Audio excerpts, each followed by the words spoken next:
Hello everyone, welcome back to our channel. आप सभी का इस यूट्यूब प्लेटफॉर्म पे स्वागत है। मेरा नाम है प्रतिभा।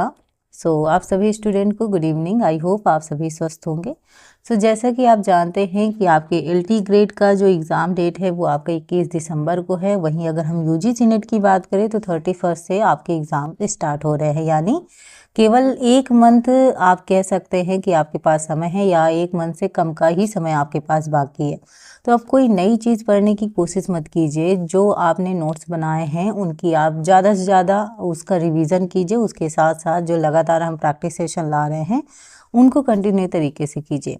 एंड एक चीज़ मैं आप सभी को बता दूं स्टूडेंट, कि अगर आप चाहते हैं कि आप लास्ट मोमेंट में आप जो नोट्स हैं उनका रिवीजन करें तो आप हमारे टेलीग्राम चैनल से जुड़ जाइएगा। वहाँ पे मैं आपको आपके यूनिट वाइज जो नोट्स हैं वो मैं आपको प्रोवाइड करूँगी, या लास्ट मोमेंट पे अगर आप उन्हें पढ़ लेंगे तो आपको काफ़ी मदद मिलेगी। यहाँ मैं क्लासेस देने से अच्छा है कि मैं आपको वो नोट्स प्रोवाइड कर दूँ, उसके साथ साथ हम लगातार आपके यूट्यूब के माध्यम से प्रैक्टिस करते रहें। तो इस तरीके से 1 मंथ के अंदर ही हम अपना सारा जो चीज़ है वो जो हमारा सारा सिलेबस है वो हम कवर कर सकते हैं, और साथ में हमारी प्रैक्टिस तो कंटिन्यू तरीके से हो ही रही है। आज का जो आपका टॉपिक है वो आपका रिसर्च से रिलेटेड है, यानी आप जानते हैं अनुसंधान से संबंधित अक्सर आपके प्रश्न पूछे जाते हैं। बहुत इंपॉर्टेंट टॉपिक है। यूजीसी नेट पेपर फर्स्ट की भी बात करें तो उसमें भी आता है। यूजीसी नेट सेकेंड आपके होम साइंस में भी रिसर्च के क्वेश्चन आते हैं। एलटी ग्रेड में भी पूछे जाते हैं।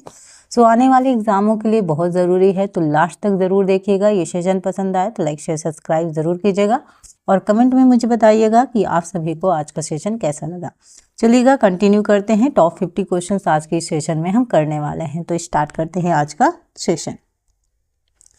देखिएगा, जो पहले क्वेश्चन पूछे जाएंगे वो आपके अनुसंधान के मौलिक सिद्धांत और प्रकार से रिलेटेड होंगे, यानी फंडामेंटल ऑफ के जो टाइप्स हैं वो आपके आज के क्वेश्चन स्टार्ट करेंगे। ठीक है, चलिएगा। तो पहला क्वेश्चन है आप सभी के सामने पूछा गया है, किस प्रकार का शोध मुख्य रूप से कारण और प्रभाव यानी कॉज एंड इफेक्ट संबंध स्थापित करने से संबंधित है। सिंपल सा वे है। कॉज एंड इफेक्ट की अगर बात होती है तो आपको बताना है, आपके ऑप्शंस हैं वर्णनात्मक अनुसंधान यानी डिस्क्रिप्टिव रिसर्च, खोजपूर्ण अनुसंधान, सी है प्रयोगात्मक अनुसंधान, और डी है ऐतिहासिक अनुसंधान। तो बस इतनी चीज़ याद रखिएगा। कारण और प्रभाव की बात कौन सा रिसर्च करता है, कौन सा अनुसंधान करता है।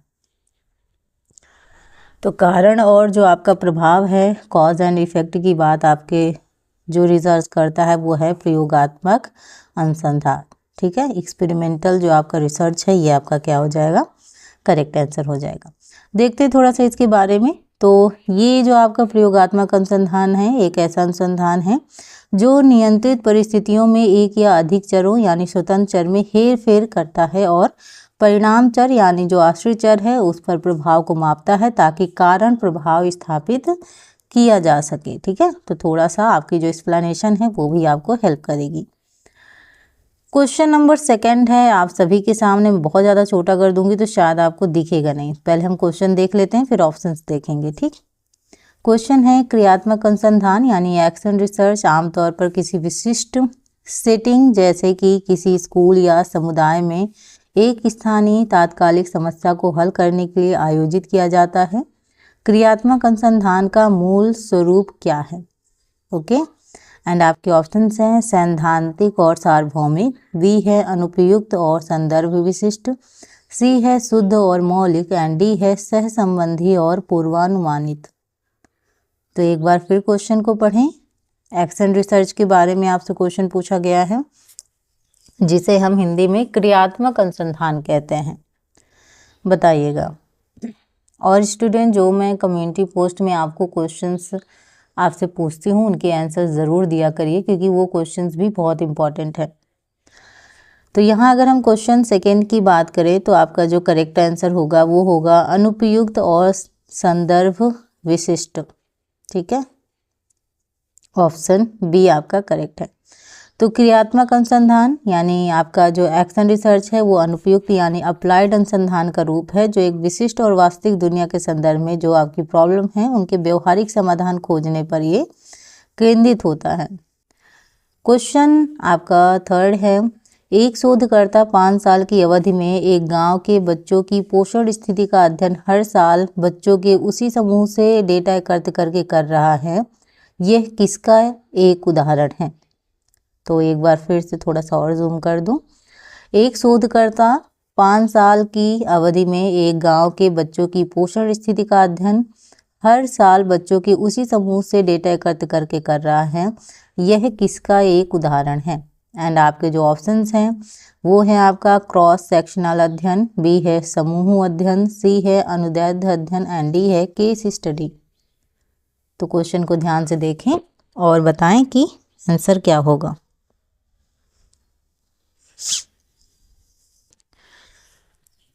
यस, तो क्वेश्चन है आपका और इसका जो करेक्ट आंसर है वो है आपका अनुदैर्ध्य अध्ययन, ऑप्शन सी। ऑप्शन सी आपका क्या हो जाएगा? करेक्ट आंसर होगा। चलिएगा, तो एक अनुदैर्ध्य जो आपका अध्ययन है परिवर्तनों और विकास का निरीक्षण करने के लिए समय की विस्तारित अवधि में उसी विषय या समूह को बार बार क्या करता है? ट्रैक करता है। ठीक है, और वही आपके क्वेश्चन में पूछा गया है। चलिएगा, नेक्स्ट क्वेश्चन है आपका शून्य परिकल्पना क्या है? ठीक है, नल हाइपोथेसिस आपका क्या है ये पूछा गया है। एंड आपके जो ऑप्शंस हैं वो है आपका एक कथन जो एक महत्वपूर्ण अंतर या संबंध की भविष्यवाणी करता है, बी है चरों के बीच कोई अंतर या कोई संबंध नहीं होने का कथन, सी है वह परिकल्पना जिसे शोधकर्ता सिद्ध करने की आशा करता है, और डी है एक भविष्यवाणी जो हमेशा क्या होती है? सत्य होती है। तो आपके नल हाइपोथेसिस यानी शून्य परिकल्पना क्या है, इसके बारे में आपसे क्वेश्चन पूछा गया है, क्वेश्चन नंबर 4। थोड़ा सा हम फास्ट तरीके से क्वेश्चन करेंगे क्योंकि हमें 50 क्वेश्चन करने हैं जिसमें आपको काफ़ी समय लग सकता है, तो जल्दी जल्दी आप सभी आंसर देने की कोशिश कीजिए। इसका जो स्टूडेंट करेक्ट आंसर होगा क्वेश्चन नंबर 4 का वो है आपका चरों के बीच कोई अंतर या कोई संबंध नहीं होने का कथन, ऑप्शन आपका बी करेक्ट है। तो शून्य परिकल्पना यह बताती है कि समूह के बीच कोई सांख्यिकीय रूप से महत्वपूर्ण अंतर नहीं है या अध्ययन किए जा रहे चरों के बीच कोई संबंध आपका नहीं है। अब जो आपके क्वेश्चन पूछे जाएंगे वो आपके चर और नमूना चयन से आपके क्वेश्चन आएंगे, यानी ठीक है सैम्पलिंग से रिलेटेड भी आपके क्वेश्चन पूछे जाएंगे। सो क्वेश्चन है आपका दैनिक व्यायाम का बॉडी मास इंडेक्स यानी BMI पर प्रभाव मानक एक अध्ययन में आश्रित चर यानी डिपेंडेंट वेरिएबल कौन सा है? तो दैनिक व्यायाम का बॉडी मास इंडेक्स यानी BMI पर प्रभाव नामक एक अध्ययन में आश्रित चर कौन सा है? ठीक है, ये आपसे प्रश्न पूछा गया है। एंड आपके ऑप्शंस हैं दैनिक व्यायाम, बी है बॉडी मास इंडेक्स, सी है प्रतियोगियों की आयु एंड डी है प्रतिभागियों का लिंग यानी जेंडर। ठीक, तो क्वेश्चन नंबर 5 का आपका जो करेक्ट आंसर है वो है body mass index BMI, option B. आश्रित चर ठीक है BMI वह प्रमाण है जिसे मापा जाता है और स्वतंत्र चर यानी दैनिक व्यायाम से क्या किया जाता है? प्रभावित होता है वो। क्वेश्चन नंबर 6 आप सभी के सामने, एंड एक सेकेंड थोड़ा छोटा कर देते हैं। क्वेश्चन है जब जनसंख्या में प्रत्येक इकाई के पास नमूने में चुने जाने का समान और स्वतंत्र मौका होता है तो नमूना चयन विधि को क्या कहा जाता है? एंड आपके ऑप्शन हैं कोटा नमूना चयन, बी है उद्देश्यपूर्ण नमूना चयन, सी है सुविधा नमूना चयन और डी है सरल यादृच्छिक नमूना चयन। तो जब जनसंख्या में प्रत्येक इकाई के पास नमूना में चुने जाने का समान और स्वतंत्र मौका होता है तो नमूना चयन विधि को क्या कहा जाता है? तो इसको कहा जाता है आपका सरल यादृच्छिक नमूना आपका चयन, ऑप्शन जो बी है यानी सिंपल रैंडम जो आपकी सैम्पलिंग है वो आपका करेक्ट आंसर हो जाएगा। तो सरल यादृच्छिक नमूना चयन संभाव्यता नमूना चयन की एक विधि है जो क्या सुनिश्चित करता है कि जनसंख्या के जो प्रत्येक सदस्य हैं उनको शामिल किए जाने का समान अवसर मिले जिससे पूर्वाग्रह कम हो। तो उनको समान अवसर मिले, समान अपॉर्चुनिटी मिले सभी को। नेक्स्ट क्वेश्चन है एक शोधकर्ता केवल उन उत्तरदाताओं को चुनकर नमूना लेता है जो भाग लेने के लिए सबसे आसानी से उपलब्ध हैं। यानी एक शोधकर्ता केवल उन उत्तरदाताओं को चुनकर नमूना लेता है जो भाग लेने के लिए सबसे आसानी से उपलब्ध है। यह किसका एक उदाहरण है? एंड आपके ऑप्शंस हैं व्यवस्थित नमूना चयन, बी है स्थिरीकृत नमूना चयन, सी है सुविधा नमूना चयन एंड डी है समूह नमूना चयन। तो फास्ट तरीके से आंसर करेंगे और क्वेश्चन नंबर जो 7 का करेक्ट आंसर होगा वो आपका होगा सुविधा नमूना चयन। ऑप्शन आपका सी करेक्ट हो जाएगा, चलेगा। तो ये गैर संभाव्यता नमूना चयन विधि है जहां नमूने उनकी पहुंच में आसानी और उपलब्धता के आधार पर क्या किए जाते हैं? चुने जाते हैं। क्वेश्चन नंबर 8 है आपका, एक विश्वविद्यालय को 100 गृह विज्ञान छात्रों का एक प्रतिनिधि है वो नमूना चाहिए जिसमें जो आपके सभी 4 वर्ष यानी जैसे बीएससी फर्स्ट सेकेंड थर्ड और आपका एमएससी भी आपका इसमें शामिल है को उचित प्रतिनिधित्व सुनिश्चित हो। सबसे अच्छी नमूना चयन तकनीकी कौन सी है? मैं एक बार फिर से क्वेश्चन को पढ़ देती हूँ। क्वेश्चन है, एक विश्वविद्यालय को 100 गृह विज्ञान छात्रों का एक प्रतिनिधि नमूना चाहिए जिसमें सभी 4 वर्ष यानी BSc first second and third के साथ साथ आपका एमएससी भी इसमें शामिल है और उचित प्रतिनिधित्व सुनिश्चित हो। सबसे अच्छी नमूना चयन तकनीकी कौन सी है? ये क्वेश्चन है आपका। एंड आपके ऑप्शंस की बात करें तो सरल यादृच्छिक नमूना चयन, बी है स्थिरीकृत यादृच्छिक नमूना चयन, ठीक है, सी है स्नोबॉल नमूना चयन एंड डी है व्यवस्थित नमूना चयन। बताइएगा क्वेश्चन 8 का करेक्ट आंसर क्या होगा? सो क्वेश्चन नंबर 8 का जो राइट आंसर है स्टूडेंट वो है आपका स्थिरीकृत यादृच्छिक नमूना चयन, बी यानी stratified random sampling. Option B आपका करेक्ट है। तो स्थिरीकृत यादृच्छिक नमूना चयन जनसंख्या को परस्पर अनन्य उपसमूहों स्तरों यानी विभिन्न जो आपके शैक्षिक वर्ष हैं जैसे हमने बात की बीएससी फर्स्ट सेकेंड थर्ड उसके साथ साथ आपकी एमएससी की, उनको उसमें डिवाइड करता है। फिर प्रत्येक स्तर से यादृच्छिक रूप से क्या किया जाता है? नमूना लिया जाता है यानी सैम्पलिंग लिया जाता है जिससे जो सभी जो डिविजन्स हैं उनका जो प्रतिनिधित्व है वो आपका सुनिश्चित किया जा सके। नेक्स्ट क्वेश्चन आपका टूल्स एंड डेटा कलेक्शन से आपके क्वेश्चंस पूछे गए हैं उपकरण और डेटा संग्रह से संबंधित। अब देखते हैं क्वेश्चन क्या है। सो क्वेश्चन है कि एक शोध उपकरण को विश्वसनीय माना जाता है यदि, मतलब एक जो आपके शोध है यानी जो आपकी रिसर्च है उसे विश्वसनीय माना जाता है यदि। ऑप्शन ए है यह मापता है कि इसे क्या मापना चाहिए, सेकेंड है बार बार लागू करने पर यह लगातार परिणाम देता है, सी है इसे प्रशासित करना और स्कोर करना आसान है एंड डी है यह मापी जा सकती है और धारणा के सभी पहलुओं को शामिल करता है। मतलब यह मापी जा रही अवधारणा के सभी पहलुओं को शामिल करता है। बताइएगा। तो ये जो है कि एक शोध उपकरण को विश्वसनीय माना जाता है यदि, तो इसका जो राइट आंसर है वो है बार बार लागू करने पर लगातार परिणाम देता है। Option B. तो विश्वसनीयता माप की संगति को संदर्भित करता है यदि आप समान जो आपकी सिचुएशन है जो परिस्थिति है उसमें उसी समूह पर समान उपकरण लागू करते हैं तो समान परिणाम देना चाहिए। ठीक है। क्वेश्चन 10 है एक प्रश्नावली के लिए वैधता यानी वैलिडिटी का सबसे अच्छा माप निम्नलिखित में से कौन सा है? एंड आपके ऑप्शंस हैं स्प्लिट हाफ विधि, बी है टेस्ट रीटेस्ट विधि, सी है सामग्री की वैधता एंड डी है सहसंबंध गुणांक। तो एक प्रश्नावली के लिए वैधता यानी वैलिडिटी का सबसे अच्छा माप निम्नलिखित में से कौन सा है? एंड यहाँ मैं बात करूँ इसका करेक्ट आंसर है सामग्री वैधता। Option C. तो सामग्री वैधता एक प्रश्नावली के लिए इंपॉर्टेंट है। ये उपकरण के आइटम मापी जा रही जो समग्र डोमेन या अवधारणा है उसको पर्याप्त रूप से क्या करती है? कवर करती है। नेक्स्ट क्वेश्चन 11 है एक शोधकर्ता अपनी प्रश्नावली में लिकर्ट स्केल का उपयोग करता है। लिकर्ट स्केल से एकत्र किया गया डेटा किस माप स्तर के अंतर्गत आता है? ठीक है। आपके ऑप्शंस हैं नाम मात्र, ठीक है, यानी नॉमिनल। एंड बी की बात करें क्रम सूचक, सी की बात करें तो अंतराल, एंड डी की बात करें तो अनुपात।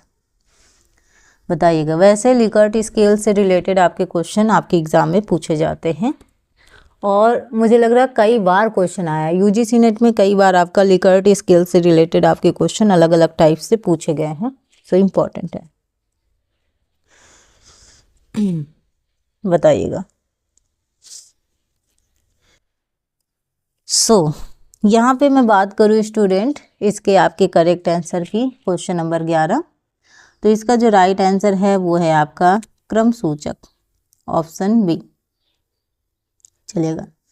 तो लिकर्ट स्केल उदाहरण के लिए दृढ़ता से सहमत, सहमत, ठीक है, तो ये वरीयता दृष्टिकोण के क्रम या रैंक को मापता है, जिससे ये क्रम सूचक स्तर में क्या करता है, आता है। अब नेक्स्ट क्वेश्चन है आपका, केंद्रीय प्रवृत्ति का कौन सा माप चरम स्कोर से सबसे अधिक प्रभावित होता है? एंड आपके ऑप्शंस है माध्य, बी है माध्यिका, सी है बहुलक, एंड डी है रेंज। तो केंद्रीय प्रवृत्ति का कौन सा माप चरम स्कोर से सबसे अधिक प्रभावित होता है? एंड आपके करेक्ट आंसर है माध्य, ऑप्शन ए। ठीक है, आपका करेक्ट हो जाएगा। सभी मानों का योग करके संख्या से विभाजित करके इसको क्या निकाला जाता है, माध्य को निकाला जाता है, याद रखेंगे। नेक्स्ट क्वेश्चन है, यदि डेटा का वितरण पूरी तरह से सममित है तो, अब यहाँ पे जो आपके चारों ऑप्शन हैं वो चारों के चारों ही सेम है, यानी माध्य, माध्यिका, बहुलक सभी में यही लिखा हुआ है। इस क्वेश्चन को हम बाद में देखेंगे, ठीक है, इस क्वेश्चन को हटा देते हैं अभी फिलहाल। चलिएगा। क्वेश्चन है आपका, मानक विचलन किस सांख्यिकी माप का वर्गमूल है? ऑप्शन है माध्य, बी है माध्यिका, सी है प्रसरण, एंड डी है रेंज। तो मानक विचलन किस सांख्यिकी माप का वर्गमूल है? क्वेश्चन बताइएगा, आंसर क्या होगा। यहाँ अगर मैं बात करूँ आपके करेक्ट आंसर की, तो आपका जो करेक्ट आंसर होगा वो होगा आपका प्रसरण। चलिएगा। तो मानक विचलन प्रसरण का वर्गमूल है, यह डेटा फैलाव का सबसे आपका समान माप है। क्वेश्चन 15 है आप सभी के सामने एंड पूछा गया है क्वेश्चन, थोड़ा सा और छोटा करूंगी तो छोटा ही लगेगा, चलेगा। गृह विज्ञान अनुसंधान में टी टेस्ट का आयोजित करने का प्राथमिक उद्देश्य क्या है? यानी अगर गृह विज्ञान अनुसंधान है उसमें टी टेस्ट आयोजित करने का जो प्राथमिक पर्पज है वो क्या है? आपके जो ऑप्शंस हैं वो हैं दो चरों के बीच सहसंबंध निर्धारित करने के लिए, बी है एक चर से दूसरे का मूल्य निर्धारित करने के लिए, सी है दो समूहों के माध्यों की तुलना करने के लिए, एंड डी है तीन या अधिक समूहों के माध्यों की तुलना करने के लिए। तो जो क्वेश्चन पूछा गया है कि गृह विज्ञान अनुसंधान में टी टेस्ट आयोजित करने का जो प्राथमिक उद्देश्य है वो क्या है, तो वो है दो समूहों के माध्यों की तुलना करने के लिए। ऑप्शन सी आपका राइट आंसर है। तो टी टेस्ट एक पैरामेट्रिक सांख्यिकीय परीक्षण है, इसका यूज विशेष रूप से दो स्वतंत्र और या हम बात कर सकते हैं जो आपके आश्रित समूह हैं उनके माध्यों के बीच सांख्यिकीय रूप से अंतर या नहीं है ये निर्धारित करने के लिए। क्वेश्चन 16 है आप सभी के सामने, कपड़ा यानी टेक्सटाइल की दीर्घायु पर तीन अलग अलग प्रकार की वॉशिंग मशीनों यानी ABC के माध्य स्कोर में अंतर की तुलना करने के लिए किस सांख्यिकीय परीक्षण का उपयोग किया जाना चाहिए? कई बार ऐसे क्वेश्चन करने में आपको फील होता होगा कि हम मैथ सॉल्व कर रहे हैं, नहीं चलो, आपके जो ऑप्शंस हैं वो है टी टेस्ट, बी है काई स्क्वायर परीक्षण, सी है सहसंबंध, एंड डी है एनोवा। तो क्वेश्चन जो आपका पूछा गया है, कपड़ा यानी टेक्सटाइल की दीर्घायु पर तीन अलग अलग प्रकार की वॉशिंग मशीनों जैसे ABC हो गया उसके मध्य स्कोर में अंतर की तुलना करने के लिए किस सांख्यिकीय परीक्षण का उपयोग किया जाना चाहिए? बताइएगा। तो स्टूडेंट मैं एक बार फिर से रिपीट कर देती हूँ, जिन स्टूडेंट्स को नोट्स पढ़ने हैं यानी जैसे अभी एक मंथ बचा हुआ है तो एक मंथ में अगर हम थ्योरी क्लासेस करेंगे तो शायद टाइम लग सकता है, फिर भी मैं एक साथ जितने भी आपके यूनिट्स हैं शॉर्ट फॉर्म में मैं कवर करने की कोशिश करूंगी ताकि लास्ट मोमेंट में आप एक तरीके से रिवीजन आपका हो जाए। लेकिन उससे पहले मैं टेलीग्राम पे कुछ चीज़ें शेयर करूंगी, आप सभी लोग टेलीग्राम पे ज़रूर जुड़ जाएं। Home science by Pratibha Shukla Telegram है, डिस्क्रिप्शन में मैं उसका लिंक दे दूंगी, या फिर आप टेलीग्राम पे सर्च भी कर सकते हैं तो भी आपको मिल जाएगा। इससे क्या होगा, इससे आपको हेल्प मिलेगी, और जो मैं एक्स्ट्रा चीज़ें आपके इमेज के थ्रू आपको देती हूँ उनसे भी आपको मदद मिलेगी। और ऐसा नहीं कि सिर्फ इंग्लिश में ही आपको मिलेगा, बोथ लैंग्वेज में आपको मिलेगा, तो टेंशन नहीं लेना, हिंदी और इंग्लिश दोनों आपका रहेगा, ठीक है। तो पढ़ने का जब अच्छा मौका मिला है तो उसका उपयोग अच्छे से करो, है ना। यूट्यूब इसके लिए बहुत बढ़िया है। हम तो कहते हैं, कुछ लोग कोर्स परचेस करते हैं वो ठीक है, क्योंकि एक जगह हमें सारी चीज़ें मिल जाती हैं, गाइडेंस भी मिल जाती है। बट अगर अच्छे से मेहनत करना चाहोगे तो यूट्यूब से भी आप पास हो सकते हो, क्योंकि बहुत सारी क्लासेस आपको अवेलेबल होती हैं। क्वेश्चन 16 है आपका, एंड इसका जो करेक्ट आंसर है वो है आपका इनोवा, ऑप्शन डी, ठीक है। चलिएगा, तो इनोवा का उपयोग एक साथ 3 या अधिक समूहों के माध्यों की तुलना करने के लिए किया जाता है, इसको आप मेंशन कर सकते हैं। अब जो नेक्स्ट क्वेश्चन होंगे वो नैतिकता और रिपोर्ट लेखन से रिलेटेड होंगे। इथिक्स और जो आपकी रिपोर्ट राइटिंग है उससे संबंधित अब आपके प्रश्न पूछे जाएंगे। एंड आपका जो क्वेश्चन है वो है, नैतिक अनुसंधान सुनिश्चित करने के लिए निम्नलिखित में से कौन सी प्राथमिक आवश्यकता है, ठीक है।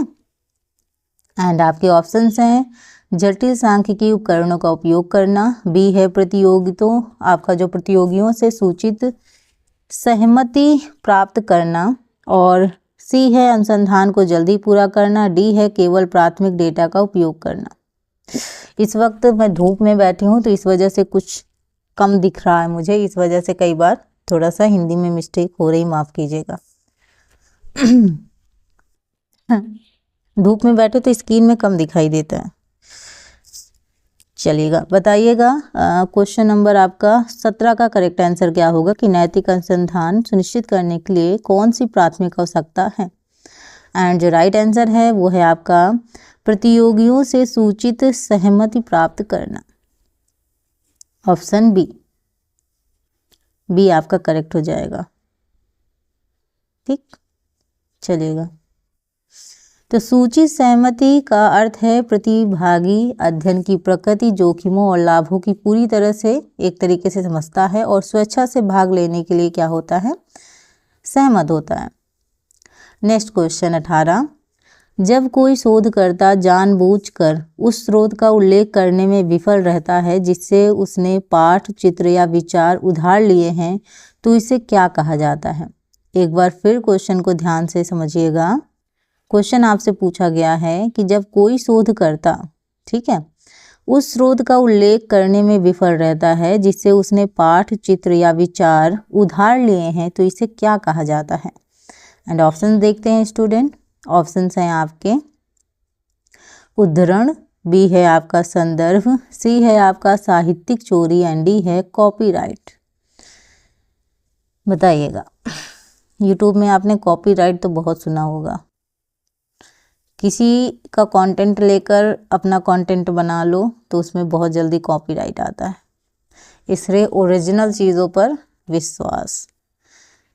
चलिए, 18 क्वेश्चन है आपका, और इसका जो करेक्ट आंसर है वो है आपका साहित्यिक चोरी, ऑप्शन सी। देखिएगा, तो जो साहित्यिक चोरी है वो किसी अन्य व्यक्ति के जो आपके विचार हैं, जो प्रक्रियाएं हैं, जो परिणाम हैं, जो शब्द हैं, उनको उचित आभार व्यक्त किए बिना अपने रूप में प्रस्तुत करने का अनैतिक कार्य है, तो इसे क्या कहा जाता है, साहित्यिक चोरी कहा जाता है। नेक्स्ट क्वेश्चन है 19, शोध रिपोर्ट का वह खंड जहां शोधकर्ता निष्कर्षों, उनके अर्थ और पिछले साहित्य के आलोक में उनके निहितार्थों पर चर्चा करता है। ऑप्शन हैं परिचय, बी है साहित्य की समीक्षा, सी है चर्चा, एंड डी है कार्यप्रणाली। बताइएगा करेक्ट आंसर क्या होगा।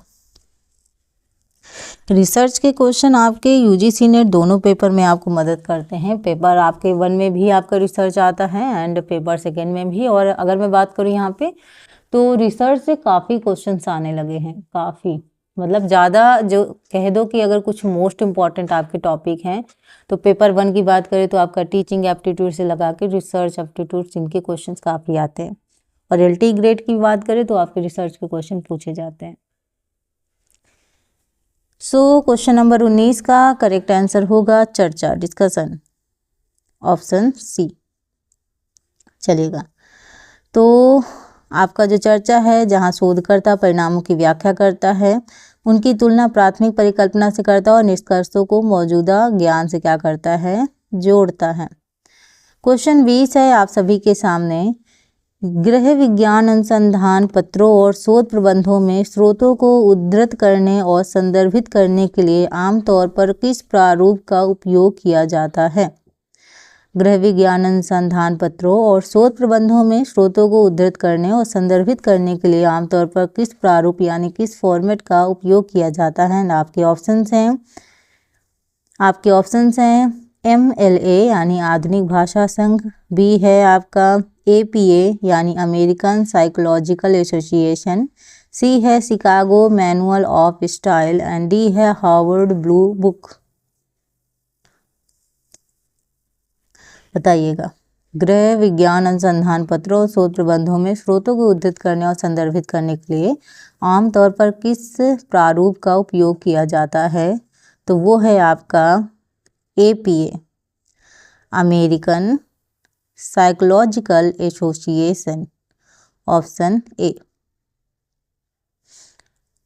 तो APA शैली का उपयोग गृह विज्ञान, शिक्षा, मनोविज्ञान और प्रबंधन सहित सामाजिक विज्ञानों में उद्धृत और संदर्भ के लिए काफ़ी किया जाता है।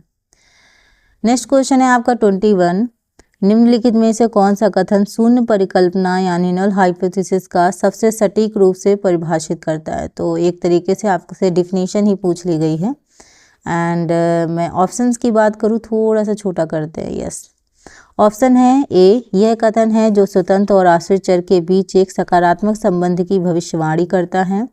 बी है, यह एक अस्थायी समाधान है जिसे हमेशा स्वीकार किया जाता है। सी है, यह एक कथन है जो चरों यानी वेरिएबल्स के बीच कोई अंतर या कोई संबंध नहीं होने का सुझाव देता है। एंड डी है, यह केवल गुणात्मक अनुसंधान में उपयोग किया जाता है। बताइएगा कौन सा कथन शून्य परिकल्पना का सबसे सटीक रूप से मतलब एक तरीके से परिभाषित करता है। क्वेश्चन नंबर 21 है आप सभी के सामने। बताइएगा आंसर क्या होगा।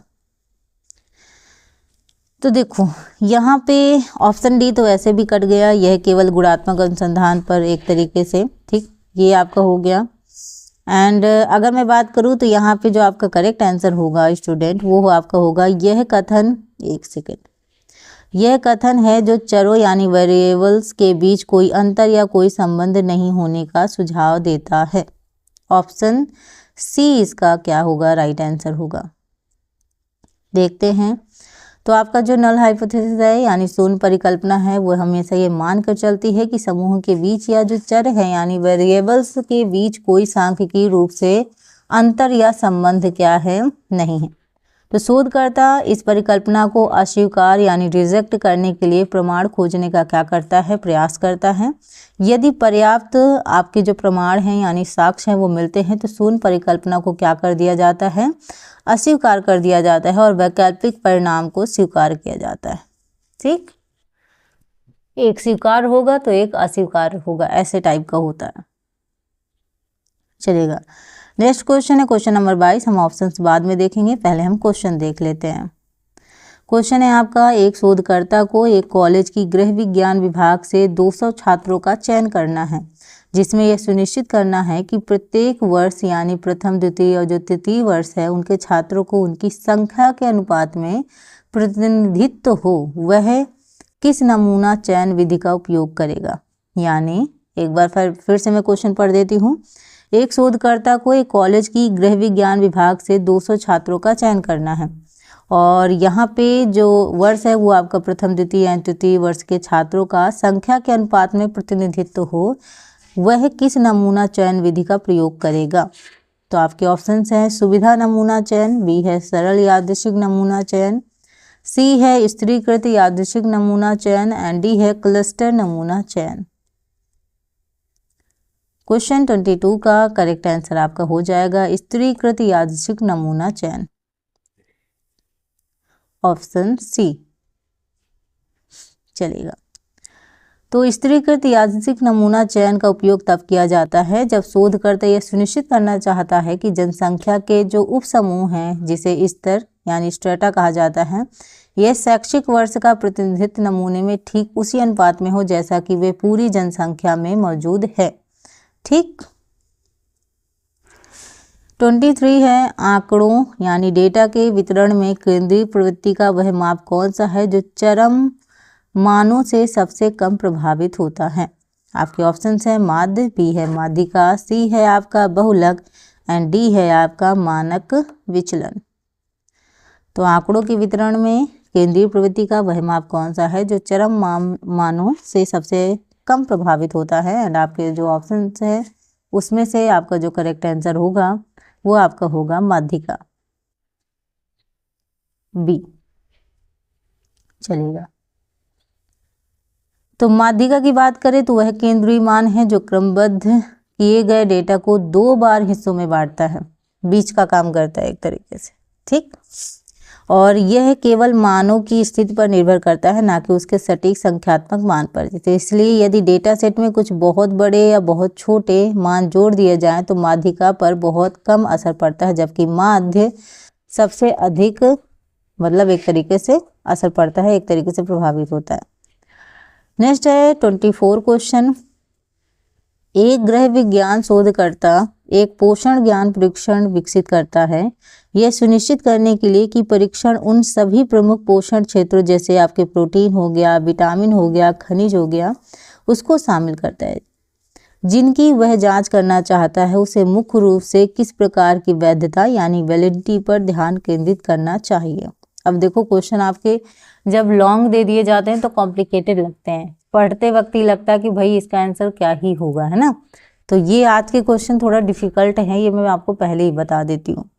तो एक बार फिर हम क्वेश्चन को पढ़ लेते हैं कि एक गृह विज्ञान शोधकर्ता एक पोषण ज्ञान परीक्षण विकसित करता है, यह सुनिश्चित करने के लिए कि परीक्षण उन सभी पोषण क्षेत्र जैसे प्रोटीन, विटामिन, खनिज को शामिल करता है जिससे वह जांच करना चाहता है कि उसे मुख्य रूप से किस प्रकार की वैधता पर ध्यान केंद्रित करना चाहिए। एंड आपके जो ऑप्शंस हैं वो है निर्माण वैधता, बी है समवर्ती वैधता, सी है सामग्री वैधता एंड डी है पूर्व निर्धारित वैधता। देखिएगा तो यहाँ पे जो आपका आंसर होगा वो आपका होगा सामग्री वैधता, ऑप्शन सी, ऑप्शन सी। तो यहाँ पे आपका जो सामग्री वैधता है उसमें मापन उपकरण जहाँ पोषण ज्ञान परीक्षण अध्ययन किए जा रहे हैं, जो आपके विषय हैं यानी पोषण ज्ञान का संपूर्ण दायरा, सभी प्रासंगिक जो आपके पहलू हैं उनके पर्याप्त और प्रतिनिधि रूप से क्या लेता है, नमूना लेता है। इसे अक्सर विषय वस्तु विशेषज्ञ के निर्णय द्वारा स्थापित किया जाता है, यानी सब्जेक्ट जो एक्सपर्ट होते हैं उनके द्वारा। नेक्स्ट है आपका 25, किसी विशिष्ट तात्कालिक समस्या को हल करने और उसका सीधा अनुप्रयोग करने के उद्देश्य से किया गया जो शोध है वो क्या कहलाता है। मौलिक अनुसंधान, ऐतिहासिक अनुसंधान, क्रियात्मक अनुसंधान या फिर डी है सह संबंधी अनुसंधान। इमीडिएट प्रॉब्लम, इमीडिएट प्रॉब्लम, ठीक याद रखेंगे। आंसर एक्शन रिसर्च, क्रियात्मक अनुसंधान, ऑप्शन सी। चलेगा। तो यहाँ पे जो आपका एक्शन रिसर्च है इसका मुख्य उद्देश्य किसी विशिष्ट स्थानीय संदर्भ जैसे किसी संस्था या समुदाय में तुरंत उत्पन्न हुई जो व्यवहारिक समस्या है उसका समाधान खोजना, उसका सीधा क्या करना, सुधार करना। 26 है अनुसंधान की किस विधि में शोधकर्ता एक चर यानी इंडिपेंडेंट तो आपको जो वेरिएबल है उसमें हेर फेर यानी मैनिपुलेशन करता है और दूसरे चर यानी डिपेंडेंट वेरिएबल पर उसके प्रभाव को देखता है, जबकि अन्य सभी प्रासंगिक चरों को नियंत्रित रखता है यानी कंट्रोल भी करता है। आपके ऑप्शन है सर्वेक्षण विधि, प्रयोगात्मक विधि, सी है विवरणात्मक विधि और डी है पूर्व व्यापी विधि। तो अनुसंधान की किस विधि में शोधकर्ता एक चर यानी जो आपका डिपेंडेंट वेरिएबल है उसमें हेर फेर करता है और दूसरे जो चर यानी जो डिपेंडेंट वेरिएबल है उस पर उसके प्रभाव को देखता है, जबकि अन्य सभी प्रासंगिक चरों को क्या करता है, एक तरीके से कंट्रोल करता है। तो ये जो है ये आपका प्रयोगात्मक विधि है, एक्सपेरिमेंटल जो आपका मेथड है ये है ऑप्शन बी। ठीक है, चलेगा। तो ये जो आपका प्रयोगात्मक विधि है वो ऐसी विधि है जो स्वतंत्र चर के प्रभाव को देखने के लिए हेर फेर, नियंत्रण और यादृच्छिकरण सिद्धांतों पर कार्य करके कारण और प्रभाव संबंध स्थापित करता है। अब देखो कॉज एंड इफेक्ट वाला हमने क्वेश्चन पढ़ा था, जिसमें आपका प्रयोगात्मक आपका जो अनुसंधान है वो आया था। तो कॉज एंड इफेक्ट से साथ साथ ये भी याद रखिएगा, हेर फेर, नियंत्रण वगैरह, ये भी आपका इसमें आ जाएगा। नेक्स्ट है 27, वह अनुसंधान जिसमें शोधकर्ता पहले से ही हो चुकी घटनाओं यानी पास्ट जो इवेंट्स हैं उनके कारणों की तलाश करता है, किस रूप में जाना जाता है।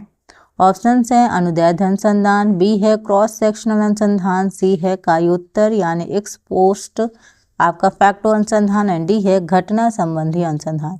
अब मैं ये यकीन से कह सकती हूँ कि जो हम लोग अभी क्वेश्चन कर रहे हैं ये क्वेश्चन आपको करने में अच्छा लग रहा होगा, क्योंकि ये क्वेश्चन सिंपल सा है, ज़्यादा लॉन्ग नहीं है, जिसको आपको पढ़ने में भी समय लगे और समझने में भी। तो ऐसे क्वेश्चन ज़्यादातर लोगों को पसंद आते हैं, है ना।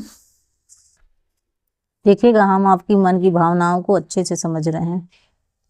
तो क्वेश्चन नंबर 27 का करेक्ट आंसर आपका होगा, कौन सा होगा बताइएगा, ऑप्शन सी कार्योत्तर अनुसंधान। देखते हैं तो कार्योत्तर जो आपका अनुसंधान, इसमें शोधकर्ता कारण यानी स्वतंत्र चर में हेर फेर नहीं कर सकता, क्योंकि घटना या जो स्थिति है यानी जो प्रभाव है वो पहले से क्या हो चुका है, घटित हो चुका है। तो जो हो चुका है उसके बाद कारण खोजने की क्या करता है, कोशिश करता है। पहले तो कोई भी चेंजेस नहीं हो सकते, कोई भी हेर फेर नहीं कर सकते, लेकिन बाद में उसका जो रीज़न है वो खोजने की कोशिश करते हैं। अब जो क्वेश्चन पूछे जाएंगे वो चर परिकल्पना और नमूना चयन से रिलेटेड होंगे। चलिएगा, क्वेश्चन है कि यदि कोई परिकल्पना यानी कोई हाइपोथेसिस बताती है कि आहार में फाइबर की मात्रा और पाचन स्वास्थ्य के बीच कोई महत्वपूर्ण अंतर नहीं है, तो यह किस प्रकार की परिकल्पना है। ऑप्शन है वैकल्पिक परिकल्पना, बी है तार्किक परिकल्पना, सी है शून्य परिकल्पना, एंड डी है दिशात्मक परिकल्पना। और एक बात याद रखेंगे स्टूडेंट, क्लास कंप्लीट देखा करिए। चलो लाइक नहीं करना है कोई बात नहीं, ठीक है। मैं ये क्लास आप सभी लोगों के लिए लेती हूँ ताकि आप कंप्लीट तरीके से आप सेशन एंजॉय कर सकें। आपके लिए ये जो क्वेश्चन है ये आपको एग्जाम में देखने को मिले, आपको हेल्प मिले इनसे, है ना। तो इसलिए हम लोग क्लासेस करते हैं। बाकी मेरा बस मानना यही है कि कंप्लीट क्लासेस देखा करिए, क्लासेस बीच में रोका मत करिए, क्योंकि कई बार होते हैं कि कुछ क्वेश्चन आगे के अच्छे होते हैं, कुछ हमने पीछे के PYQ भी डाल रखे होते हैं। तो हो सकता है फिर आप आगे देख के फिर बाद में ना देखो, तो फिर वो जो इम्पोर्टेंट क्वेश्चन है वो आपके छूट जाए। मैं नहीं चाहती आपका जरा सा भी लॉस हो। बताइएगा 28 का करेक्ट आंसर क्या होगा। तो 28 का जो आपका राइट आंसर है वो है आपका शून्य परिकल्पना, ऑप्शन सी। तो शून्य परिकल्पना हमेशा दो चरों या समूह के बीच कोई संबंध या कोई अंतर नहीं होने का दावा करता है। ये हमने ऑलरेडी कई बार शून्य परिकल्पना के बारे में देखा है। चलेगा 29, एक ऐसी चर यानी एक ऐसी वेरिएबल जिसे शोधकर्ता अध्ययन के दौरान जानबूझकर बदलता है ताकि उसका प्रभाव देखा जा सके, वह क्या कहलाता है। ऑप्शन है आश्रित चर, बी है बाह्य चर, सी है स्वतंत्र चर, एंड डी है मध्यस्थ चर। मध्यस्थ चर बताइएगा।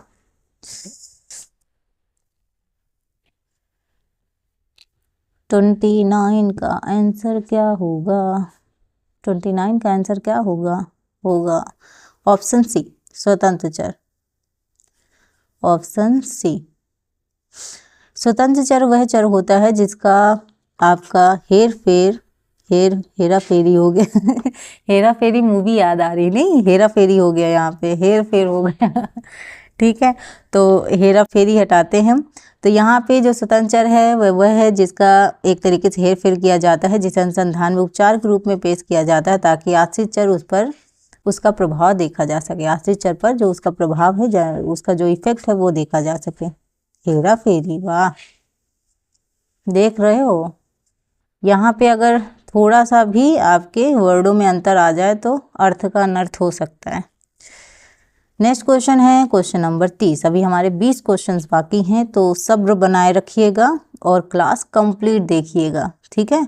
चाहे तो बढ़ा बढ़ा के मत देखिए, मैं भी क्या बोल रही हूँ, बढ़ा बढ़ा के नहीं देखना, स्पीड बढ़ा सकते हैं थोड़ा सा। अगर आपको स्लो लगे तो आप स्पीड बढ़ा सकते हैं, लेकिन कंप्लीट देखिएगा। ये मैं बार बार इसलिए बोल रही क्योंकि क्वेश्चन सारे इंपॉर्टेंट हैं। यदि जनसंख्या विषम और शोधकर्ता यह सुनिश्चित करना चाहता है कि सभी उप समूहों को उनकी जनसंख्या में उपस्थित के अनुरूप में नमूने में प्रतिनिधित्व मिले तो कौन सी विधि सबसे उपयुक्त है? ऑप्शंस हैं आपके साधारण यादृच्छिक नमूना चयन, बी है गुच्छ नमूना चयन, क्लस्टर। ठीक है, इसका थोड़ा हिंदी डिफरेंट लिखा है, इसी वजह से इंग्लिश देखा करो ताकि हेल्प मिले। स्थिरीकृत यादृच्छिक नमूना चयन एंड कोटा नमूना चयन। तो यदि जनसंख्या विषम है और शोधकर्ता यह सुनिश्चित करना चाहता है कि सभी उप समूहों को उनकी जनसंख्या में उपस्थित के अनुरूप में नमूने में प्रतिनिधित्व मिले तो कौन सी विधि सबसे उपयुक्त है? तो इसमें आपका राइट आंसर है स्थिरीकृत यादृच्छिक नमूना चयन, ऑप्शन सी। चलिएगा, तो हम इसके बारे में ऑलरेडी पढ़ चुके हैं। 31 ये है आपका उस गैर संभाव्यता नमूना चयन विधि का नाम क्या है जिसका उपयोग तब किया जाता है जब शोधकर्ता को विशेष ज्ञान या विशेषताओं वाले दुर्लभ व्यक्तियों तक पहुंचना होता है जहां वे एक दूसरे को क्या करते हैं, संदर्भित करते हैं। इसका मुझे लग रहा है इंग्लिश में ट्रांसलेट नहीं है, कोई बात नहीं। तो उस गैर संभाव्यता नमूना चयन यानी नॉन प्रोबेबिलिटी जो आपका सैम्पलिंग है, उस विधि का नाम क्या है जिसका उपयोग तब किया जाता है जब शोधकर्ता को विशेष या विशेषताओं वाले दुर्लभ व्यक्तियों तक पहुंचना होता है जहां वे एक दूसरे को संदर्भित करते हैं। आपके ऑप्शंस हैं सुविधाजनक नमूना चयन, बी है उद्देश्यपूर्ण नमूना चयन, सी है स्नोबॉल नमूना चयन एंड डी है स्वैच्छिक नमूना चयन। बताइएगा 31 का राइट आंसर। सो इसका करेक्ट आंसर है आपका स्नोबॉल नमूना चयन, ऑप्शन सी। चलेगा, अच्छा इसमें आपका ट्रांसलेट नहीं दिया हुआ है, आई थिंक आगे क्वेश्चन, अच्छा इसमें भी नहीं है मतलब हैं कम है। चलो, किसी भी अनुसंधान उपकरण यानी टूल की विश्वसनीयता का क्या अर्थ है?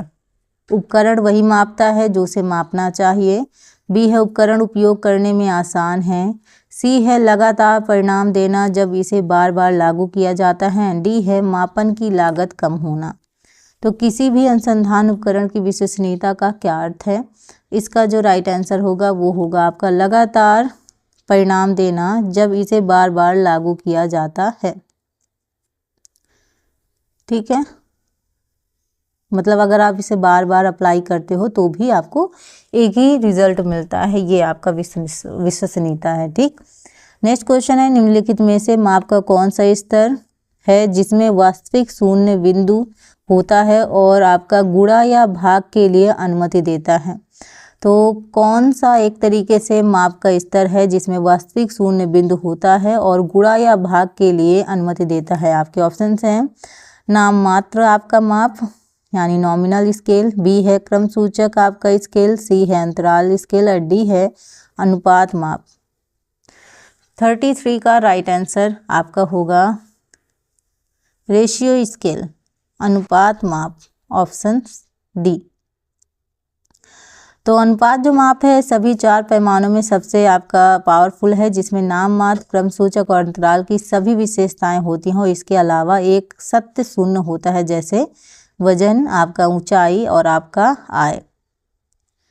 ठीक है, 34 है टेस्ट रीटेस्ट विधि यानी टेस्ट रीटेस्ट जो आपका मेथड है उसका उपयोग किसी उपकरण की किस विशेषता को मापने के लिए किया जाता है? यानी जो आपका टेस्ट रीटेस्ट आपका जो विधि है यानी जो मेथड है उसका उपयोग किस उपकरण की विशेषताओं को मापने के लिए किया जाता है? आपके ऑप्शन हैं सामग्री वैधता, बी है निर्माण वैधता, सी है स्तर विश्वसनीयता एंड डी है अंतर रेटर विश्वसनीयता।